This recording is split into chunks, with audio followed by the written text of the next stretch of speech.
Hey everyone, this is Katie from Moonflower Moments. So I was watching Nova Mundi yesterday as she shared how she likes to build like a capsule collection every week. And essentially she matches decks together by like colors and themes and different kind of moods that she's feeling so that she knows if she picks like 3 decks at one time, she'll be able to have a conversation with all 3 decks at once. The 3 decks will essentially go together, or she could pull 6 decks at a time and they still all kind of go together.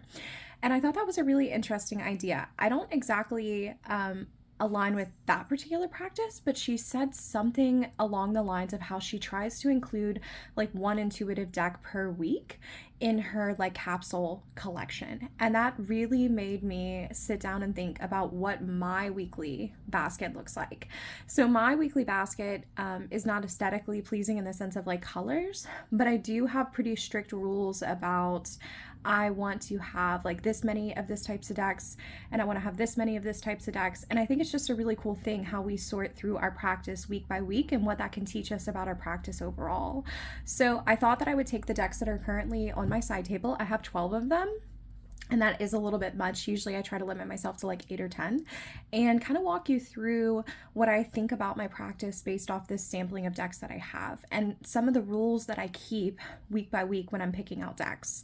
Now, a lot of times I do like to sit at my desk and like let decks call to me. So if I have like a deck in the middle of the week that I want to work with, I absolutely gravitate towards that because I think decks call to you for a reason. But I do like to have like some on hand just so that I'm not like going back and forth between my desk and my armoire. So I did want to go ahead and say that.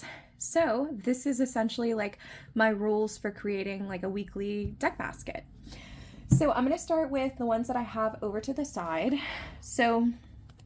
And guys, like in November in Louisiana, it's not quite cool yet. It's not quite hot yet. Like, I don't know, the weather's everywhere. It's been very rainy. So some of these you're going to be like, it's kind of weird that you have this in a November deck lineup, but it matches what's going on around me. So this week I had pulled the Aztec Tarot for one of my readings. I currently have the Jade Oracle coming pretty soon, and that also has like indigenous imagery. I don't know if it's Aztecan or if it's like Mayan or if it's another group. I have to do a little bit more research on that, but I thought aesthetically this deck would go really well with the Jade Oracle, so I pulled it out for that reason. But more importantly, this is a generic reader for me. So as I was sifting through my decks that I had picked out for this week and thinking in general about what kind of decks I like to pick, I like to have at least a few decks that are general readers for me, because most of my reading happens in the morning when I'm getting ready to go to work. And I usually only have about 15 minutes max. So I sit down with my coffee and my oatmeal and I pull like 1 to 3 cards, but I need to be able to get the message pretty quickly. So the Aztec Tarot is definitely representative of some of those generic readers that I need just for those quick on the spot readings. So yeah, this is definitely telling of like wanting to have like a generic kind of reading. I'm gonna put that one right there. I might leave them all like out or not. We'll see how much my desk can take because I do have 12 of them. So on the same vein of thought, this is a new deck to my collection. When I'm building my capsule for the week, I don't know if capsule is the right word. When I'm building my basket, when I'm building my side table, when I'm picking decks for the week, I like to try to incorporate new decks as much as possible so I can see where they fit in. And I think that's why this like video, I have 12 decks for you, because I had a lot of new decks last month. So this is the Lord of the Rings. I have never in my life seen the Lord of the Rings, read the Lord of the Rings. I think I read like The Hobbit when I was in college for a children's literature class, but this is not exactly my fandom. So why do I own the deck? I love pip decks so much. And so I wanted another pip deck that had like this kind of cool tone to it that I could match with some of my more like intuitive readers, like William Blake. I just really felt like this would be a good addition to my collection for that reason. But as I've been working with it, I do realize that it pairs really nicely with a lot of the things in my collection, but I like using it for in the morning generic readings as well. So this one has really like slotted into that. I just want to have like a quick on the spot kind of reading. I feel like pips are really well suited for that because they give you the answer pretty straightforwardly. And so it's like, hey, in your face, this is what I want you to know for the day.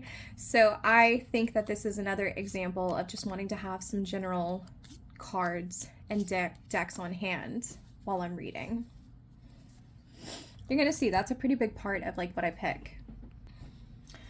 All right, on that same vein is also another new deck. You can tell I went a little crazy in October.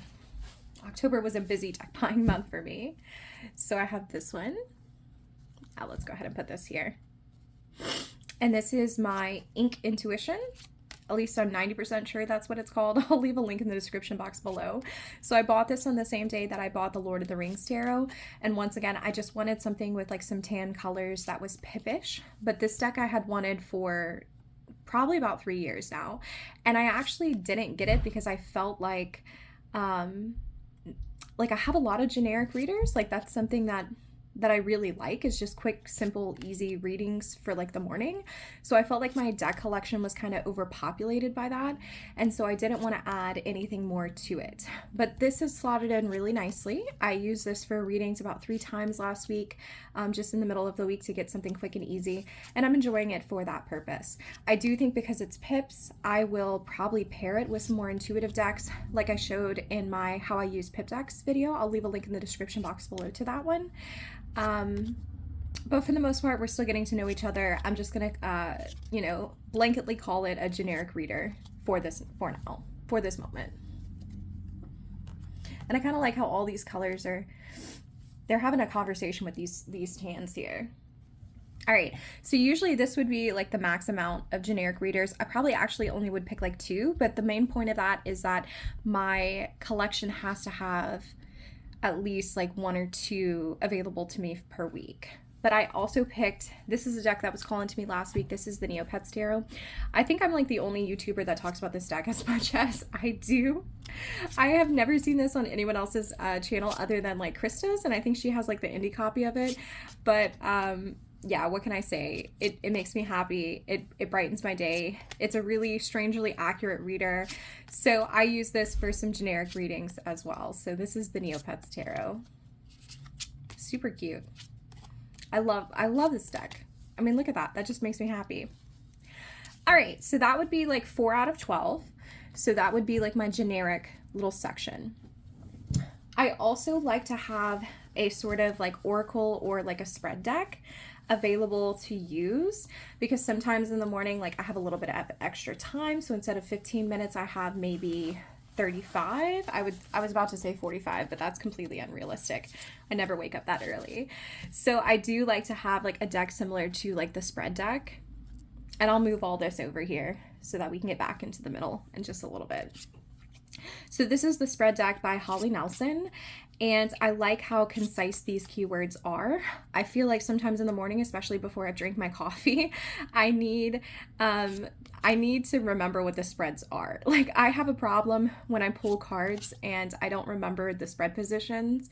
And like in the morning, I don't really have time to do like a lot of like heavy journaling like I like to do with my tarot.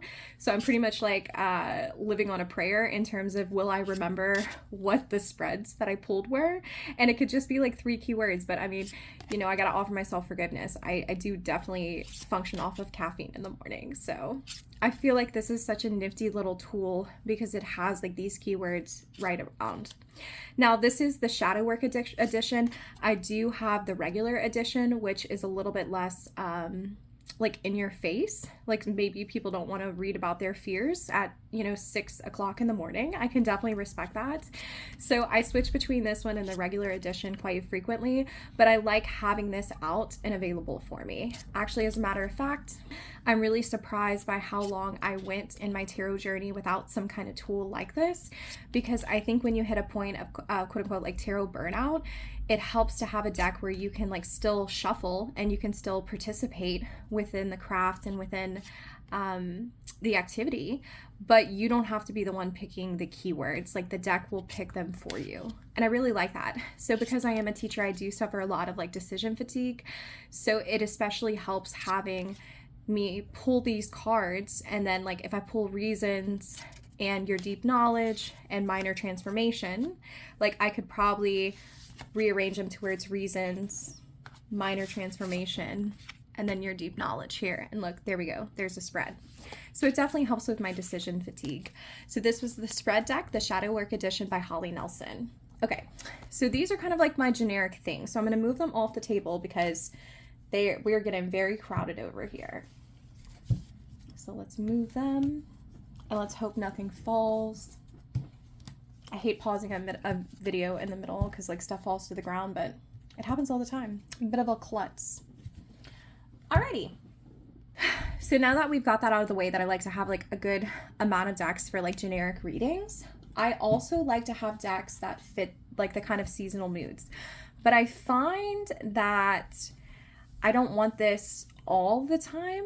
Like I tried for Halloween to grab like a set of like 10 Halloween-y kind of decks, and I found myself kind of struggling because, like I said, I feel like I have to have like a certain amount of decks represented, so that way I'm able to access like a certain part of like my tarot practice, like when I sit down. I don't know, I feel I'm very much the person that like I understand that you can use any deck for any circumstance, but like my decks are my tools and they really do slot into like specific roles for me.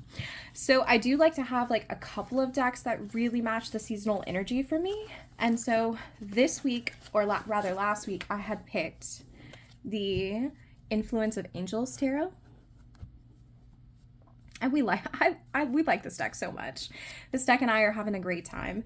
So I like these golden tones. It's really reminding me of like the harvest that is November. So I've been really leaning into that. There's something about like November and December where I really feel like Christian symbolism comes to the forefront, especially around like Christmas. And so where I live in the deep South, it does make sense for me to kind of naturally associate November with angelic imagery. And so this is very slotted in as like a November deck for me. So I've been using it in a lot of different ways. I can do generic readings with this, but it's almost like, okay, it's generic, but it's a little bit spicy because it matches what's around me. So that's what I have. So this deck is absolutely lovely. It has like the most gorgeous linen cardstock ever. I'm happy that she and I are getting an opportunity to bond because I bought this deck on impulse in like July, and this is not a July deck. There's something in my mind that tells me that historic decks in particular are really well suited for the end of the year, the fall months, and even like the winter months. And so she sat for a little while and I was a little bit worried, but I think it just kind of goes back to the fact that I know that like everything in my practice is very cyclical. So she was going to come around eventually, and I'm glad that she did. I actually did a reading for a client the other day, and he was asking me if he had a dream that his spirit guide was coming to him in his sleep, and he wanted to know if that actually was true. And I pulled this card for him, and I just thought that was so on the nose because, yeah, I mean, like there's angels in every single card because this is the influence of angels, but the Four of Swords usually has a man resting and an angel coming to him like that much, where the angel takes up most of the picture. I really feel like that is very profound and prominent, and I think that this deck is inherently very magical. So this was Influence of Angels. Now I also like to have, this is kind of like similar to the seasonal energy, I guess, but like different. I like to have a pip deck such as like Corte which is, oh, and let me show you the backs of this too. So if you want this deck, that's the name that you look up. I like to have a pip deck such as Corte that I can use to explain the connections between the cards. So I'll leave a link in the description box below to like how I use my pip decks, but essentially like this is meant, if I have like a card, let's say this is mind, let's say this is body. Let's see, let's get to a pip. Okay, we have the Two of Wands here. So what is the connection between the mind, Knight of Cups, and the body, Eight of Wands? The connection is Two of Wands here. So I like to have a pip deck to help me explore the connections between cards, but I do think that because this is like a historic kind of deck, it also kind of blends into that kind of seasonal energy that I feel around this time of year. So I will always have some sort of pip deck on hand for me to use to explore those connections, but the pip deck itself will change because usually it is rooted to more of the seasonal decks that I'm working with. So in that way, I kind of create pairs, and I know which pairs really work well together, and I kind of roll with that. So Corte. This is another one that I used this deck nonstop for the longest time, and then I just stopped when spring came. So I'm happy to see that she's back in the rotation. Like I said, I think a lot of my practice is that seasonal energy. Okay, so I always have to have some sort of nature deck on hand because even though this time of year I'm not getting to spend a lot of time outside, a lot of things are dying back, my core of my spirituality is my connection to nature. So I like to have nature decks that kind of match the mood of what's going on outside. So for example, I picked this one. This is the newer deck to my collection too. This is Prairie Majesty Oracle, and this is 1000% Tarot Magpie made me do it. Like, I didn't even want to go to Amazon and wait like 2 to 3 days for it to come in. Like, I went to 3 different bookstores until I found this deck. I needed it like that day. So I like that we have this reflection of like the natural imagery in it. So it allows me to root myself to the core of my spiritual beliefs. I find that when I'm building a basket for the week, I have to have something like this.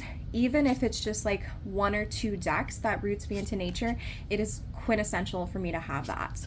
And so, though during like the later part of the year I tend to work with more of the historic decks, this is still such a predominant part of what I need. So I've been using this deck like crazy. I think I've been pulling a card from this deck every single day, and I'll mix and match it with like my generic readers. It doesn't have to be matched with like a nature tarot, but I do really like the way that it looks with my favorite deck in the world. And like, this is a little bit of a cheat, so I guess I'm showing like 13 decks in this video, because Tarot Botanical always lives on my side table. So even though I don't have, like, I don't ever pick out this deck, it's always available because it's always on my altar. So I have used these in combination with one another, and I am such a massive fan of this.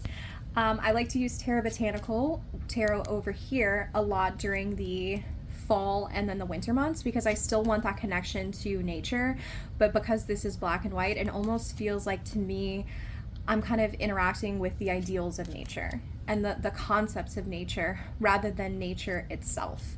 So I feel like it meets me where I am. Whereas when I use like Slavic Legends, which is like a very detailed deck that has like a lot of natural elements, it feels like I'm working with like the actual plants in front of me.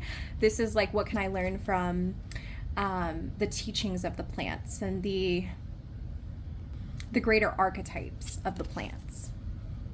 But I think these guys look stunning together, and I'm psyched because Tarot Botanical has been a very hard deck for me to find matches for, and so I knew that when I put these two down, it was a perfect match. We got to stop, right? Because when you say they're a perfect match and then you get matched, all right, we're done. This was Tarot Botanical and Prairie Majesty.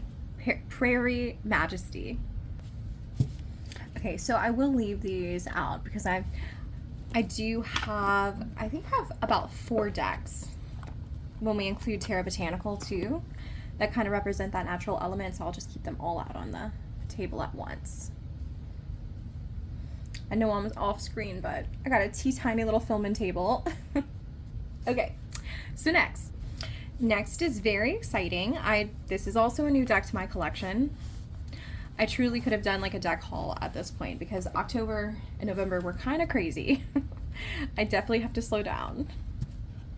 So this is Tarot Arthurian?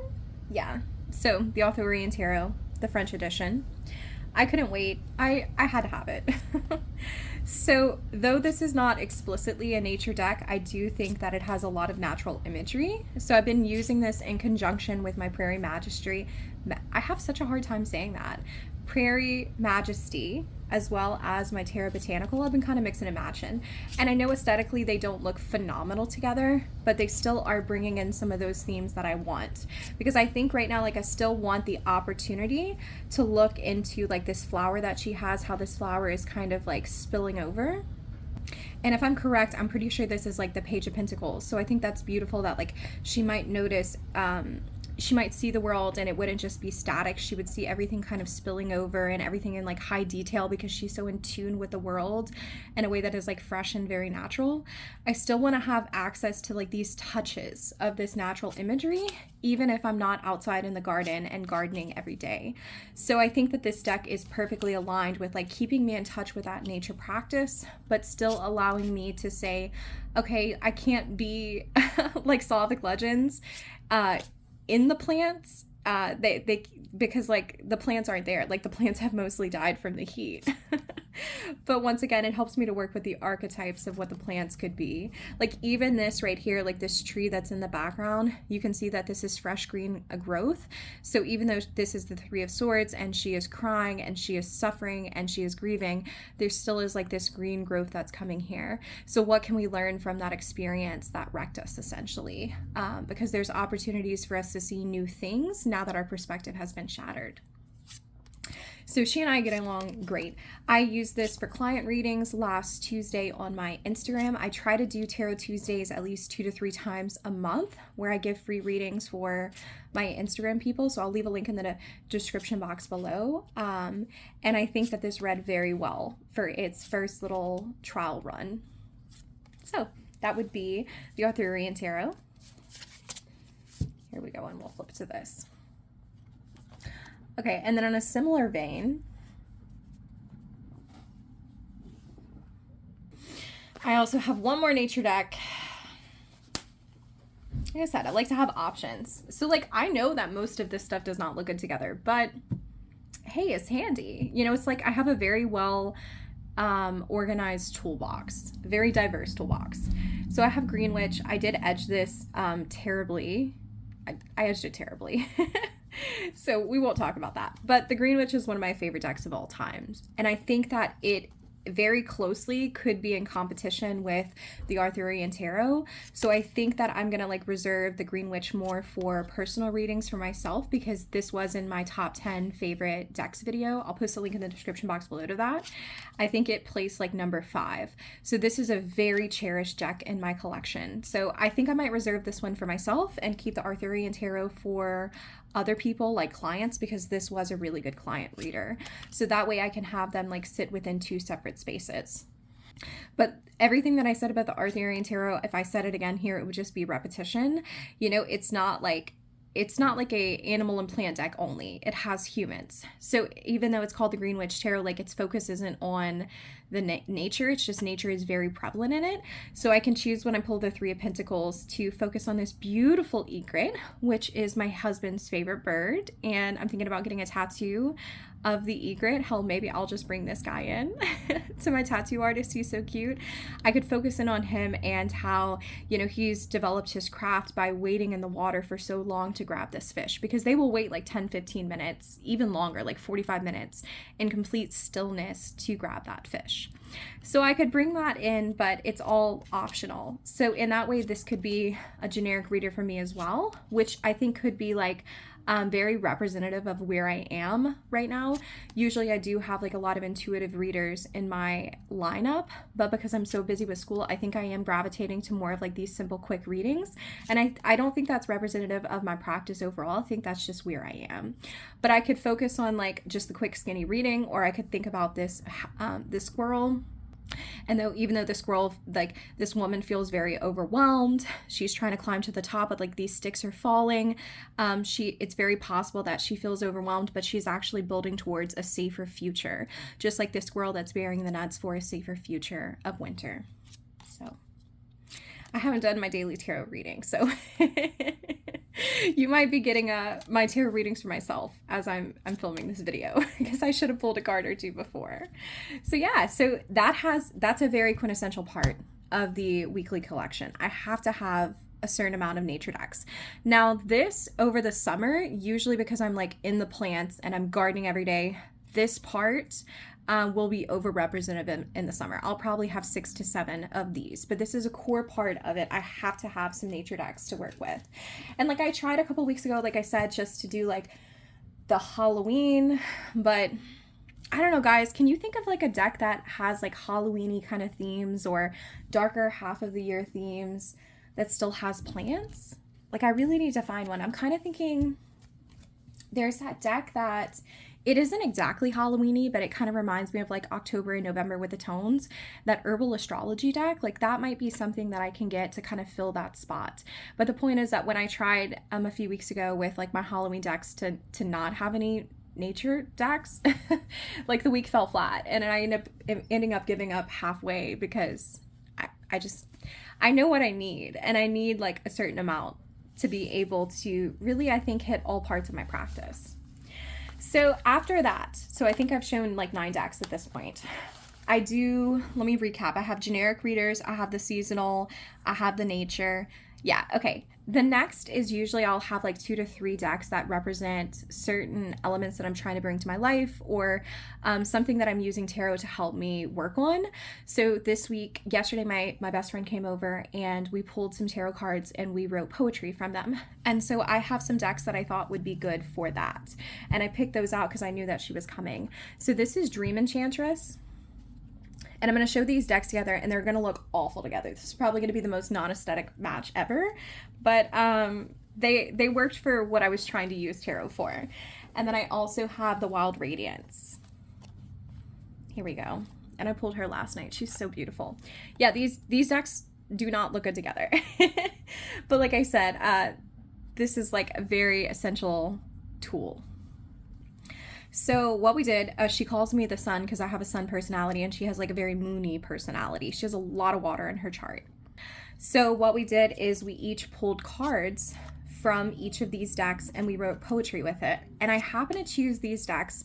I chose the Wild Radiance, and I'm going to talk about that one first because the Wild Radiance deck is my creativity deck. When I'm in like kind of like a rut and I pull a card like Judgment like this, which is very different from the traditional portrayal of Judgment, it almost feels like every single image in this card is like calling on me to step up and do more. And it's not just like Judgment. I think like all of the cards kind of look like that. Like this is 3 of Cups, but these women, instead of being like joyful, they almost kind of look sad, like maybe they've done too much partying. And so there is kind of a level of shadow to this that I think is very raw and very primal, and definitely describes kind of like the intensity that it means to be a woman.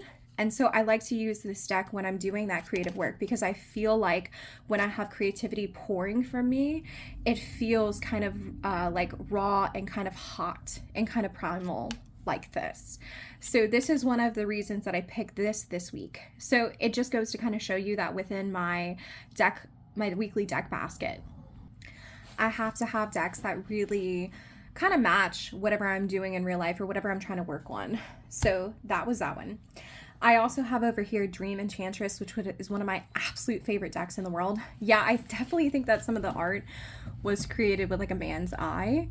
I will definitely say that if people gave that critique. But I find this deck to be like very wildly intuitive. So I'm going to actually scoot this one over so we can look at Dream Enchantress, because I know her colors are not as bright and distracting as Wild Radiance. There we go. Some of these images are really beautiful because a lot of my poetry ends up being like very sensual in nature. And so there are certain cards, especially the water cards like this, that if I pulled this 3 of Cups, I could write an entire poem on this just based off of like the very sensual nature of the card. And so I like to have decks that can kind of show both sides of that. Sometimes my creativity comes through like as a primal force, and sometimes it's a little bit more like subtle and kind of soft, like this beautiful woman who's like clearly feeling victorious because she's made this connection. She is the Knight of Cups. She's made this connection, and it's almost freed her in that sense to just sit in that space with another person. And so I think that that's a very like idiosyncratic experience to me. Though possibly other people might experience that too, is that like my creativity can kind of exist within 2 spaces. So I like to use different decks to kind of show like the nuances of it and like how it feels like it's flowing for me. The Wild Radiance is when it's like a powerful punch. This is more of like a soft kind of sensual dance in a way. So this is Dream Enchantress, very beloved. I wish more people would talk about this one. I really think I've never seen this on someone's YouTube channel. Like I might have when I first started watching YouTube like 3 years ago, because I know that I had to have seen it somewhere in order to buy it. But I really don't think I've seen it on anyone's YouTube channel ever since. So I just wondering, like if you're watching and you have this deck, I would love to know if you have it, if you use it, what do you use it for? This deck was one of those decks that came into my life and I knew, okay, this is going to be a deck that I use for creativity. But more than that, like I've talked about it before in some of my other videos, the guidebook only has like one sentence and it has like no keywords. And so let me actually see. I mean, if I'm going to like gush about the deck, I might as well just like gush, right? So this is the Hermit and this is its question. At the water's edge in the twilight, it is time to turn away from the world and the ideas of others. When on the edge, facing the darkness, what light shines for you and what reflections do you find in the water? I just think that's beautiful, right? Because sometimes I don't want to be told, okay, hermit means solitude or introspection or retreating. I like to have like a little bit of question that's like a little bit juicy in order to prompt that reflective introspection. I feel like from that question alone from the guidebook, I could absolutely write a poem just from this card. I mean, especially with how she's like turning away, but like she has one hand wrapped here and hand here, like she's holding herself. So it almost speaks on like the nature of when we retreat as the hermit, sometimes we're retreating because we're coming from a place of hurt and a place of loss down there. So it's beautiful. So yeah, I think that that's probably why I have to have so many generic readers. I'm going to talk while I'm like sorting through these cards. I think that's probably why I have to have so many generic readers each week, is because realistically, the way that I like to work with my cards, it's much more suited towards these two practices, like with poetry or with lesson planning, or if I'm trying to work on some like inner child healing. I really like to be very deep in my approach to that analysis, but I don't have time to do that all the time. So I just select like one or two decks that are very, very cherished to me, very intuitive. They support not only like my tarot practice, but like my life practice, because I know that like if I'm pulling Dream Enchantress and Wild Radiance, I want to sit with that message. And sometimes like realistically as card readers, like we don't have time to sit as long as we want, nor do we have like the spoons and the mental energy to sit the way that we want. So I think that's why I have to have like a certain amount of each, because I don't want my tarot practice to become something that is overwhelming. And even though I'm naturally inclined to work with those intuitive cards, like sometimes we just need our tarot practice and like the decks we select to kind of meet us where we're at. So I think that this was a really good representation of what my practice probably looks like overall per week. I like the concept of looking at the cards and then working my way backwards to how I use them and what that says about me as like a reader. But I would say that like probably even next week, you would probably still see like a similar markup and a similar like makeup to the decks that I have. So I think that's all that I have for you guys. So I'm going to include this in my Dissecting My Tarot Practice series. So if you want to see the other videos that are in this playlist, you can go ahead and give them a look. And it's been a long time since I've been on YouTube. I think this is the longest I've ever gone without making a video. It was like 9 days. I've been having a very busy time over here, but I haven't forgotten about this space. And I'm really thankful that y'all are here for me, and that we get to be a part of this community together. So until next time, I'll see you later.